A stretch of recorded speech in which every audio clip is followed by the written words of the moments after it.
خربت بيتي وطلقتني من زوجي. زوجة الشاعر أمير طعيمة تهاجم الفنان أكرم حسني. أثيرت حالة كبيرة من الجدل بعد منشور لزوجة الشاعر أمير طعيمة تتهم فيها الفنان أكرم حسني إنه السبب في خراب بيتها. أحلى متابعين في الدنيا، معاكم إيمي صاحبة قناة أخبار النجوم مع إيمي للأخبار، الفنانين والفن والمشاهير وأحدث الترندات على السوشيال ميديا. زوجة الشاعر أمير طعيمة تهاجم الفنان أكرم حسني: أنت السبب في خراب بيتي، وتتهمه قائلة: ما تسممش أفكار جوزي، بيتي اتخرب بسبب القعدات اللذيذة اللي أنا رفضاها وهرفضها وبرفضها. السيدة جاني زوجة أمير طعيمة فجرت مفاجأة حول انفصالها عن زوجها الشاعر أمير طعيمة، وخرجت بمنشور على الفيسبوك تتهم فيه الفنان أكرم حسني بأنه السبب في خراب بيتها. وقالت في المنشور: أنا بيتي قائم من 16 سنة، محدش لا يقدر يزعزعه ولا يقرب من أمانه، ودي نتيجة إنك تدخل ناس بيتك ومعاهم ناس بتسمم أفكارهم، واستقرار بيتي فوق أي اعتبارات يا أكرم. لو أنت هديت بيتك الأسباب القريبين عارفينها، ما تسممش أفكار جوزي زيك لو إنها خلصت خلاص وانتهت، ويا رب تكون مرتاح انت وهي، حسبي الله ونعم الوكيل فيك انت وهي.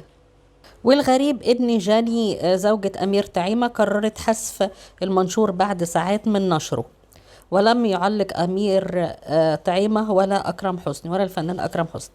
رواد التواصل الاجتماعي لاحظوا ان زوجة أمير طعيمة ما زالت تحتفظ بالصور، فيما غيرت الحالة الاجتماعية على حسابها على الفيسبوك من متزوجة إلى عزباء.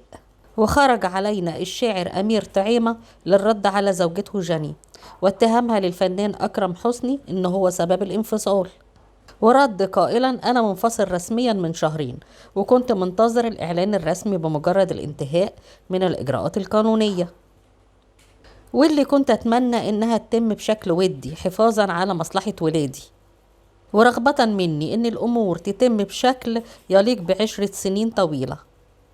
وللأسف ده ما حصلش، الطلاق وقع.